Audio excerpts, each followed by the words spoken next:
The year is 1917, and Representative Oscar Callaway enters a disturbing statement into the U.S. Congressional Record. The statement reveals why J.P. Morgan interests hired 12 high-ranking news managers. The 12 were asked to determine the most influential newspapers in America.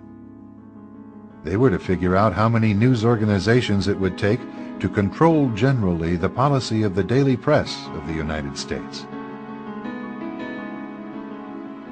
The 12 found it was only necessary to purchase the control of 25 of the greatest papers.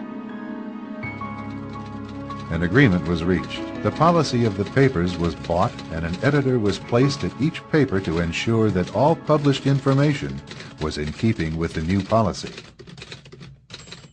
Soon, that policy would be defined by a front group formed by J.P. Morgan and his colleagues. In fact, Morgan's personal attorney was founding president of the organization, the Council on Foreign Relations.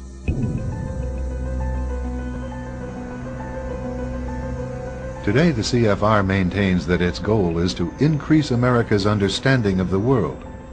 However, the actual objective of this highly exclusive club is revealed by the rare admissions of the insiders themselves.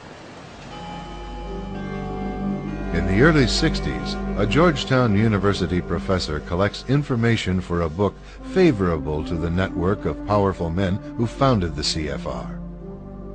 For 2 years, Professor Carroll Quigley is allowed to examine the confidential papers and secret records of this network. Quigley reveals that these men aim to create a world system of financial control in private hands, able to dominate the political system of each country and the economy of the world as a whole. In short, they seek total and quiet control of the entire world. And the CFR is their most visible conduit for carrying out that agenda.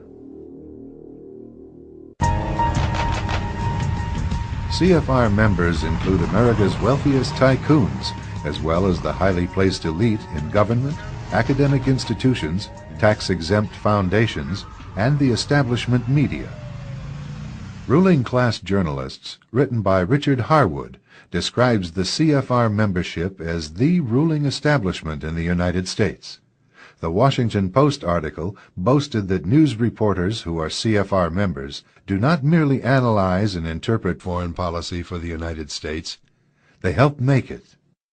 Who are these policymakers? Many of their faces are familiar. NBC's Tom Brokaw, CBS's Dan Rather, ABC's Barbara Walters, Jim Lehrer of PBS, William F. Buckley of National Review, media mogul Rupert Murdoch, owner of the giant multifaceted News Corporation. These media heavyweights, and many others like them, are members of the CFR. Powerful corporations are also invited to become members. At the close of the 20th century, CFR influence presided over far-reaching consolidations of media control. In 1995, CFR members Michael Eisner of Disney and ABC's Thomas Murphy merged their media empires. Soon after the merger, the Disney-ABC empire becomes a CFR corporate member. In the year 2000, the world's largest internet service provider, America Online, joins forces with Time Warner, one of the world's largest news organizations.